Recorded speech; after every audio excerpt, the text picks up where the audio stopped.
وقفے سے پہلے ہمارے ساتھ محترم رانا اشفاق رسول صاحب کی زندگی کے جدوجہد کے ابتدائی ادوار کو ہم ناظرین کے اور ہمارے علم میں لا رہے تھے.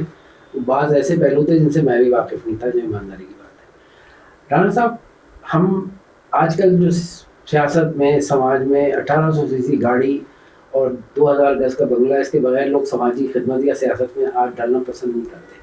آپ معدود ان چند شخصیات میں سے ہیں جو کہ میرے علم میں ہیں, باقی بہت ہو سکتے ہیں, جو کہ گراس روٹ لیول سے آپ لوگ عوام کے درمیان رہ کے عوام کے مسئلوں کو لے کر آپ آگے بڑھے اور ان مسئلوں کو حل کرتے کرتے آج اس مقام پر آئے. تو اس حوالے سے کوئی ایسی بات, تھوڑی سی بات مجھے کنٹینیو کرنی دیجیے جہاں میں چھوڑی تھی بات کو, کہ جب ہم نے شیرشاہ میں انڈسٹری ہوم بنایا 300 بچیوں کو میں نے سلائی کا کام سکھایا, اور جو بچی بیوہ بیٹی تھی, 3 بچیاں تھیں, ان کو میں نے سلائی مشینیں بھی دی. یہ میرے سوشل ورک میں. پھر شیرشاہی میں ایک ڈسپینسری بنائی میں نے عبدالمتین چودھری صاحب کے نام پہ. بہت کم لوگ جانتے ہیں یہ کون شخص ہے. جو سندھ اسمبلی ہے اس کا پہلا اسپیکر عبدالمتین چودھری, بنگالی تھے, بنگال سے وابستہ تھے, لیکن پاکستان کی پہلی اسمبلی جو قرارداد پاس ہوئی اس وقت یہ پہلے اسپیکر تھے. ان کے نام پہ ہم نے خراج تحسین پیش کرنے کے لیے ان کے نام پہ بھی یہ کمیٹی میں ڈسپینسری بنائی. یہ کام پھر چل نکلا. زکوٰۃ کے زمانے میں 300 بچوں کی شادی میں نے کرائی, جہیز دیا پراپر, جہیز دینے کا حق ہوتا. پھر سینکڑوں آدمیوں کو روزگار دیا. یہ باتیں بڑی عجیب سی لگتی ہیں, آج کل نہیں ہو رہی نا, نوجوانوں کو پتہ ہی نہیں کہ یہ سب کام ہو چکے ہیں, کیے جاتے تھے پہلے. پھر طلبہ کے لیے وظائف ہمارے پاس بہت تھے, کروڑوں روپے ہمارے وظیفے کی شکل میں تھا. میں نے طلبہ کو فنڈ دیے. دیہاتی ایریا, آپ کے علاقے بہت سے لوگ جانتے نہیں کہ ہمارے پاس دیہاتی ایریا بھی ہے. یہ ہاکس وے سے لے کے وہ ہب ڈیم تک 32 زکوٰۃ پٹیاں تھیں میری, جن کو میں جا کے پیسے دیا کرتا. 92 کا بڑھ تھا, ساری دنیا نے دیکھا.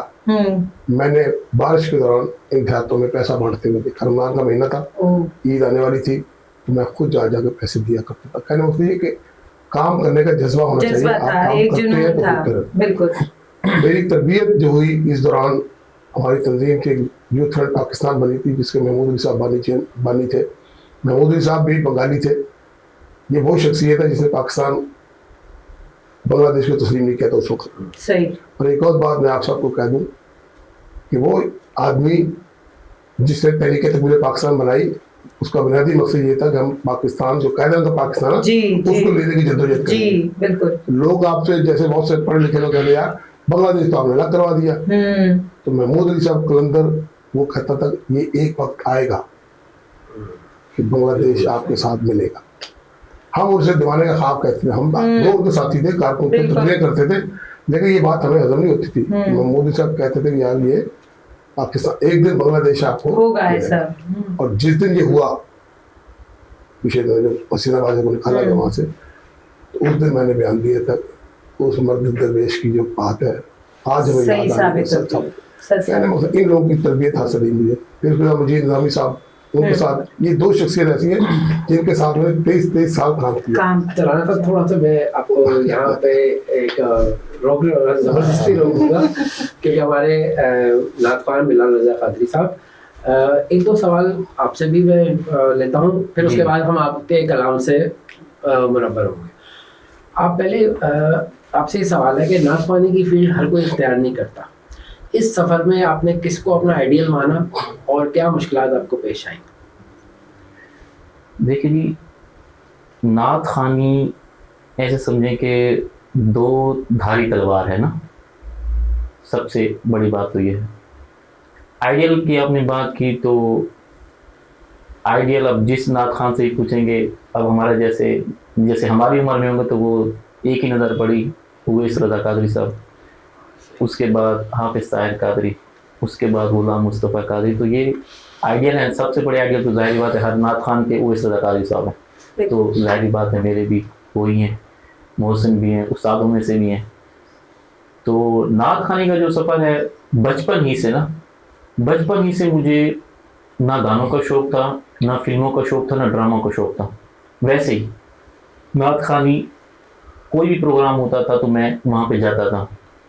मिलाद कोई कर रहा है, या घरों में हम जब छोटे छोटे होते थे तो नात खानी होती थी, तो फिर वो मेरे बस वो दिल से ही मच जाता था। मेरा कजन होता तो वो इकट्ठे हम खेलते थे, तो वो मतलब वो ड्रामों में और फिल्मों में टिकट लेके बैठ जाता, वीसीआर का दौर होता था, तो मुझे अच्छा नहीं लगता था, मैं मुझे पसंद नहीं करता था। यानी मतलब मैं क्रिकेट या फिर वो नात खानी या इस तरीके से, मतलब जैसे छोटा होता था तो मैं मस्जिद में जाके तरावी पढ़नी, मुझे अच्छी तरीके से याद है।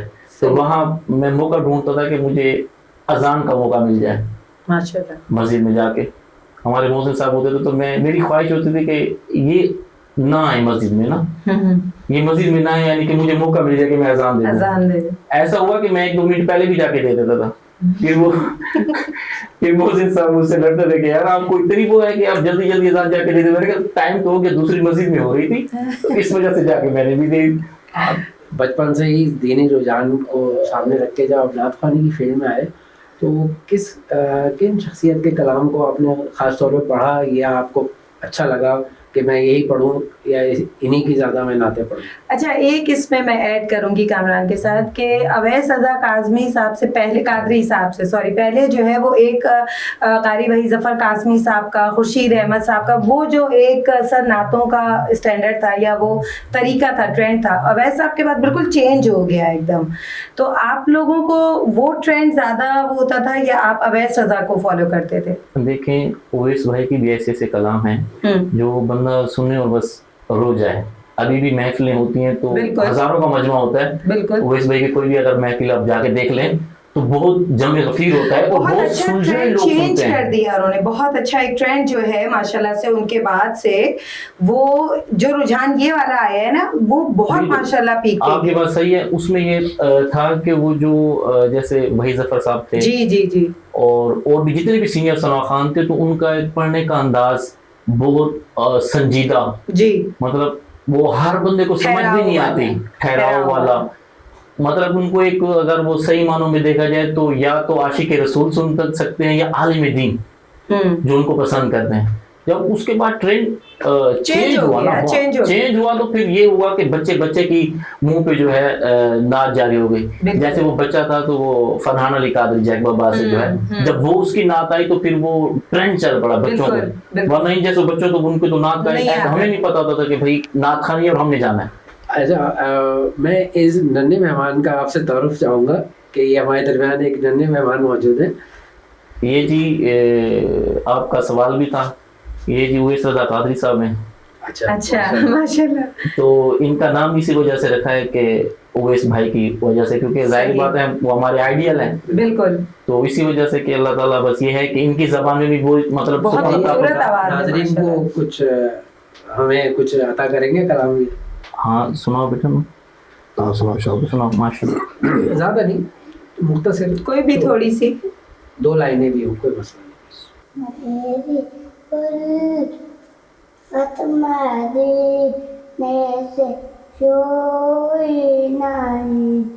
मेरे आका का रोज़ा मदीने में है, मैं मदीने की जाती भला से पूछूं, मेरा दिन और दुनिया मदीने में है। बहुत शुक्रिया, बहुत ही अच्छा लगा।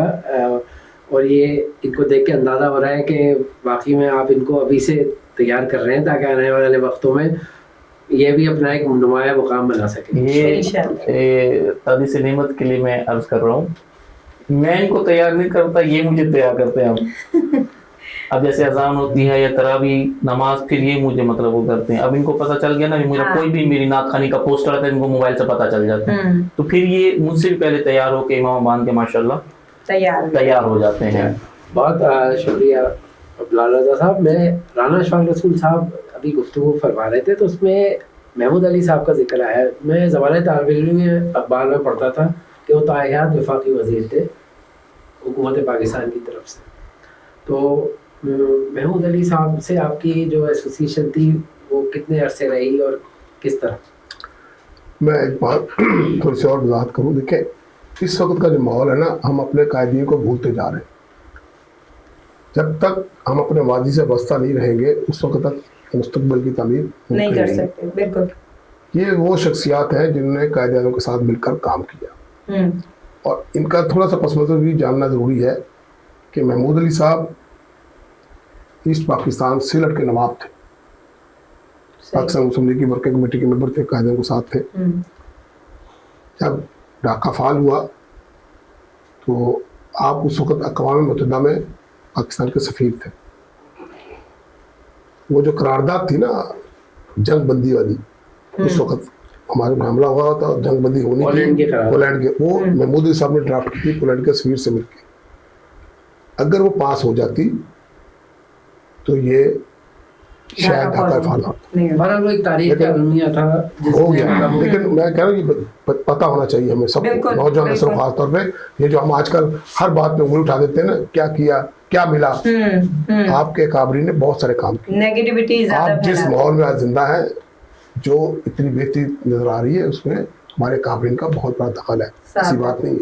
तो महमूद अली साहब ने फिर वहाँ से छोड़ के पाकिस्तान आ गए और भुट्टो साहब सदर थे, उन्होंने उनको मिनिस्टर बना दिया। 3 आदमी थे ऐसे, ये भी तारीख का वाक़या आपको नहीं पता, किसी को भी शायद बहुत कम लोगों को पता। 3 आदमी इस पाकिस्तान से वापस आए थे। सही। एक महमूद अली साहब, एक राजा तिरी देवराय और नूरुल अमीन साहब। नूरुल अमीन साहब वाहिद मुस्लिम सीट से जीते थे ईस्ट पाकिस्तान से, बाकी सारे मुजीब ले गए थे और ये जीते थे। सही है। और राजा तिरी देवराय इकलौती वजीर चकमा कबाइल के। हम लोग जैसा ब्रेक की तरफ चल रहे हैं और क्या कहते हैं, असल में राना साहब की गुफ्तगू इतनी शानदार है कि वो ब्रेक का दिमाग से निकल जाता है कि ब्रेक भी है। तो चलते हैं ब्रेक की तरफ, फिर इंशाल्लाह वापस आते हैं और गुफ्तगू को यहीं से कंटिन्यू करते हैं।